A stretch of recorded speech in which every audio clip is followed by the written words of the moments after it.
अगर देश का प्रधानमंत्री ग्लोबल स्टेज पर जाकर के कहता है कि दुनिया गरीबी की ओर जा रही है, अपने स्पीचेस में बार बार अपील करता है कि सोना मत खरीदो, विदेश घूमने मत जाओ, वर्क फ्रॉम होम को फॉलो करो, एंड ऐसा पहले कभी नहीं हुआ, तो क्या इसका मतलब है सिचुएशन बहुत ज्यादा खराब है? इनफैक्ट अपने स्पीच में ये भी कह दिया कि पिछले 10 साल की उपलब्धियों पर पानी फिर जाएगा। और क्या सच में ये दशक आपदाओं का दशक है, यानी डेकेड ऑफ क्राइसिस है? Welcome to daily business dose, जहां हम रोज सबसे इंपॉर्टेंट बिजनेस न्यूज पर डिस्कशन करते हैं। This is Himanshu Harish Mundra. चलिए शुरू करते हैं। सबसे पहले 10 तारीख को प्रधानमंत्री अपनी स्पीच देते वक्त लोगों से ये 7 अपील करते हैं जिससे पूरा देश चौंक जाता है। वो 7 अपील्स थी: सोना मत खरीदना, पेट्रोल डीजल का कम से कम यूज करना, वर्क फ्रॉम होम करना, नॉन एसेंशियल फॉरेन ट्रिप्स को अवॉइड करना, कुकिंग ऑयल का यूज 10% से कम करना, स्वदेशी प्रोडक्ट्स खरीदना और natural farming without chemical fertilizers का यूज करना। और यही अपील उन्होंने दोबारा करी। और ये एक बहुत बड़ी बात है।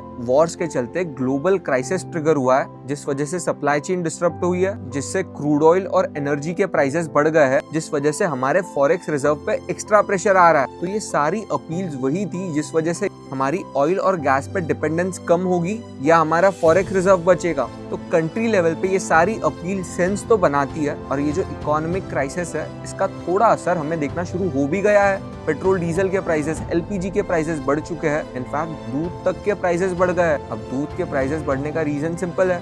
दूध को जिस प्लास्टिक में पैक किया जाता है, वो प्लास्टिक के प्रोडक्शन में क्रूड ऑयल लगता है। ट्रांसपोर्टेशन में पेट्रोल डीजल का यूज होता है, वो भी महंगा हो गया है। अब मान के चलो, पेट्रोल डीजल के महंगा होने का मतलब है हर चीज का महंगा होना। और अगर प्राइम मिनिस्टर खुद नीदरलैंड जाकर के ग्लोबल स्टेज पर बोल रहे हैं कि ये डेकेड ऑफ क्राइसिस बनने जा रहा है, यानी सिचुएशन बहुत ज्यादा सीरियस है, ऐसे में आपको अपने इमरजेंसी फंड्स और लिक्विडिटी साथ रखनी चाहिए। अगली न्यूज आपने सोशल मीडिया पे देख ही ली होगी। ये लाइंस कोई कॉन्सर्ट टिकट्स बेचने वाली लाइन नहीं है कि लोग उसके लिए एक दूसरे को धक्का मार रहे हैं, ना ही कोई नया आईफोन रिलीज हुआ है। ये सब हुआ है एक वॉच कोलैबोरेशन की वजह से। आपको एक पूरा कॉन्टेक्स्ट दे देता हूँ। Luxury Swiss watch brand AP ने स्वॉच के साथ कोलैबोरेट किया और रॉयल पॉप नाम के इस कलेक्शन को लॉन्च किया। और अगर आपको एपी के बारे में नहीं पता तो मैं बता दूं, it is one of the most respected and luxurious watch brand. बड़े बड़े सेलिब्रिटीज पहनते हैं, जिसका प्राइस 21 लाख से तो शुरू होता है और करोड़ों में जाता है। बेसिकली एपी एक स्टेटस सिंबल है, बट स्वॉच एक अफोर्डेबल ब्रांड है।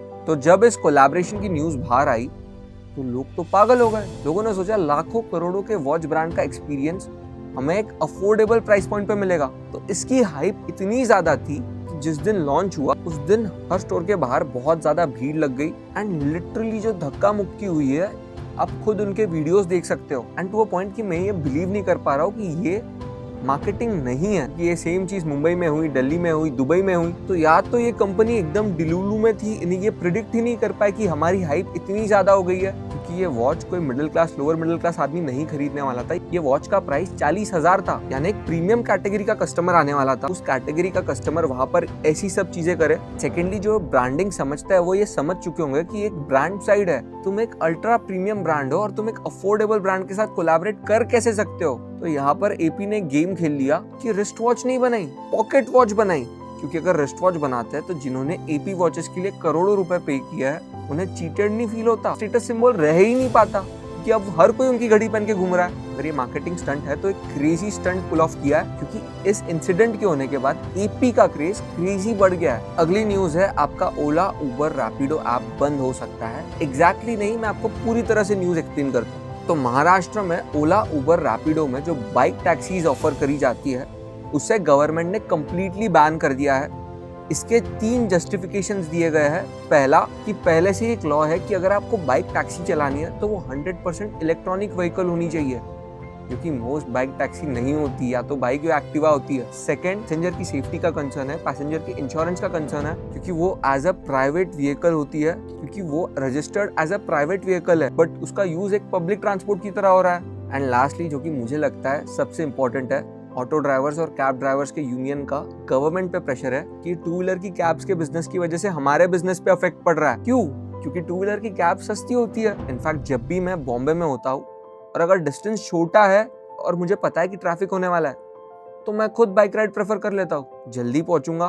बट ये मैं भी अग्री करता हूँ, सेफ नहीं है। मैंने खुद ने काफी बार देखा है कि ड्राइवर सिग्नल जंप करता है। बट अब सिचुएशन ऐसी क्रिएट हो गई है कि सिर्फ मुंबई में ही 15,000 से ज्यादा बाइक ड्राइवर्स हो गए, तो उनका भी नंबर इतना बड़ा हो गया है कि उस पे ऐसे अब्रप्टली अगर बैन लगा है तो अब उनके लाइवलीहुड का क्या होगा। क्योंकि अगर आप ऑनेस्टली देखोगे ना, ये बाइक राइडर से बात करके आपको समझ में आएगा ये मोस्टली यंग लोग होते हैं या मोस्टली स्टूडेंट्स होते हैं जिन्हें एक एक्स्ट्रा पॉकेट मनी मिल जाती है।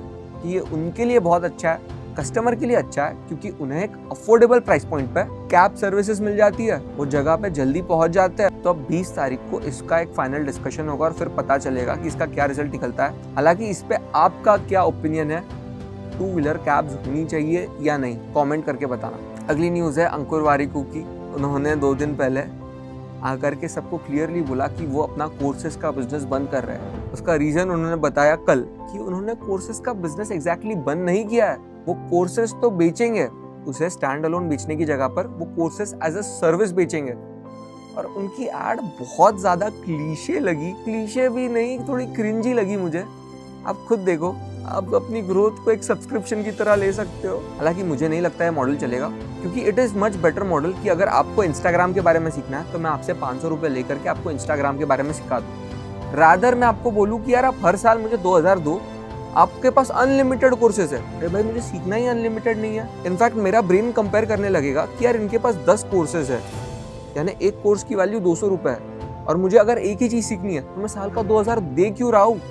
और मुझे बताओ कितने ही लोग होंगे ऐसे जिन्हें मल्टीपल कोर्सेज करने हैं साल भर में। कंटेंट में चलता है क्योंकि आदमी सब कुछ देख सकता है, उसे हॉरर भी देखना है, रोमांटिक भी देखना है, थ्रिलर भी देखना है, ड्रामा भी देखना है। मगर एक ही आदमी को लिंक्डइन नहीं सीखना, उसे डिजिटल मार्केटिंग नहीं सीखना, उसे टाइम मैनेजमेंट नहीं सीखना। तो अगर आप एजुकेशन को एक सब्सक्रिप्शन के फॉर्मेट में बेचोगे तो वो आई डोंट थिंक चलेगा। बिकॉज लाइन सिंपल है boss, if you are selling everything to everyone that means you are selling nothing to no one. ये मेरा ओपिनियन है, और मार्केटिंग करने का तरीका भी मुझे कुछ खास पसंद नहीं आया। हालांकि उन्होंने किया है, कुछ सोच समझ के किया होगा। आपका सच बताना, इसको आपको ये पूरा स्टंट देख के आपको क्या लगा, कमेंट करके बताना। मुझे तो समझ गया था कि यार कोर्सेज तो बंद होने वाले हैं नहीं, कुछ तो कैच होगा, और हुआ भी बिल्कुल वैसा ही। और आज की फाइनल न्यूज है और इसी पे हमारा एक डिस्कशन होगा। धुरंधर एक ब्लॉकबस्टर फ्रेंचाइजी है। धुरंधर 2 तो इंडिया की ऑलमोस्ट सबसे बड़ी फिल्म है, एंड सबको पता है कि ये एक नैरेटिव कंट्रोल करने का तरीका है। तो ये सेम नैरेटिव कंट्रोल पाकिस्तान ने भी कोशिश करी, एक मूवी लॉन्च करी मेरा इल्यारी। इसमें दिखाया है कि कैसे इल्यारी सिर्फ वही नहीं है जो हमें इस मूवी में दिखाया गया है, कैसे इल्यारी में भी एक कल्चर है। मूवी स्पोर्ट्स पे बेस्ड है, ठीक है, अपने अपने हिसाब से हर कोई नैरेटिव कंट्रोल करने की कोशिश करता है। बट फनी बात तो यह है कि सोचो कि धुरंधर ने चलो 1000-1500 करोड़ रुपए कमाए, कि सोचो मेरा इल्यारी ने कितने टिकट्स बेचे, सिर्फ 22 टिकट्स। लिटरली उनके शोज कैंसिल हो गए क्योंकि कोई देखने ही नहीं आया। दिस शोज कि भाई करंट गवर्नमेंट ने इंडिया के अंदर नैरेटिव बहुत अच्छे से कंट्रोल किया, बट वही अगर हम इंडिया के बाहर देखते तो हम इतना अच्छा नहीं कर पाते नैरेटिव कंट्रोल। आज हमारे चाइना के साथ थोड़े ठीक ठाक रिलेशन है, बट पाकिस्तान से चाइना के बहुत अच्छे रिश्ते हैं। आज हमारे यूएस के साथ भी ठीक ठाक ही रिश्ते हैं, मगर पाकिस्तान के यूएस के साथ भी रिश्ते अच्छे हैं। एंड काफी हद तक चीजें नैरेटिव से कंट्रोल करी जाती है, तुम्हें एक स्टोरी बताई जाती है या उसी चीज को एक अलग तरीके से दिखाई जाती है। अब जैसे रिसेंटली कल की ही बात है, यूएस के 2 एयरक्राफ्ट एक दूसरे से कोलाइड करके क्रैश कर गए, उन्हें मिलियंस ऑफ डॉलर का लॉस हुआ, बट जो 4 पायलट जो एयरक्राफ्ट में थे वो सेफली लैंड कर गए। तो उधर का मीडिया या तो ये दिखा सकता है कि यूएस के एयरक्राफ्ट में इतनी मेजर प्रॉब्लम है, उन्हें मिलियंस ऑफ डॉलर का लॉस हो गया है, या ये दिखा सकता है कि यार यूएस की टेक्नोलॉजी देखो, वो कुछ भी कर सकते हैं, लेकिन वो अपने सोल्जर्स, अपने ह्यूमन रिसोर्स का लॉस नहीं होने देंगे। मतलब वही बात है, बट उसे बोलने का तरीका, वो जो नैरेटिव जो कंट्रोल कर पाता है ना, वो अल्टीमेटली जीतता है। क्योंकि जो नैरेटिव कंट्रोल करता है वही एक परसेप्शन सेट करता है, और आपके परसेप्शन के बेस पे आपसे डील किया जाता है। एंड परसेप्शन कंट्रोल करना हमारे लिए इंडिया लेवल के लिए बहुत जरूरी है। And I am all about it कि भाई ऐसा कोई मीडिया हाउस है क्यों नहीं जो कि ग्लोबल है। हम इन ग्लोबल मीडिया हाउसेस की बातें सुनते हैं, बट क्या कोई ग्लोबल लेवल पे हमारी बात सुनता है? अगर ऐसा नहीं हुआ ना तो हमें लोग उसी नजर से देखेंगे, थर्ड वर्ल्ड कंट्री है, वही लोग बात करेंगे कि हाँ India country of snake charmers and stuff. But ऐसा है नहीं, प्रॉब्लम्स तो यूएस में भी है, लोग वहां पर भी कितने राइट्स होते हैं, वहां पर लोग एक दूसरे को जान से मार देते हैं, बट वहां की सिर्फ अच्छी चीजें बाहर आती है। क्यों? क्योंकि वो अपने नैरेटिव के कंट्रोल में है। Having said that, current government इस पे बहुत अच्छा काम करती है इंडिया लेवल पे।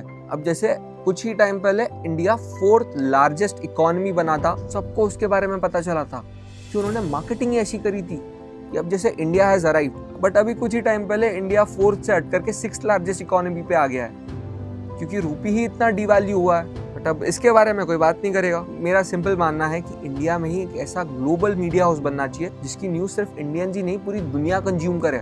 सिर्फ तब हम एक ग्लोबल नैरेटिव सेट कर पाएंगे, हमारे रिच कल्चर को एक्सपोर्ट कर पाएंगे, पूरी दुनिया का ध्यान हमारी तरफ कर पाएंगे। आपका इस पे क्या ओपिनियन है, कमेंट करके जरूर बताना। ये भी बताना कल किस टॉपिक पे हमें डिस्कशन करना है। अभी तक वीडियो को देख रहे हो तो लाइक कर देना। कल फिर मिलते हैं बिजनेस न्यूज के साथ।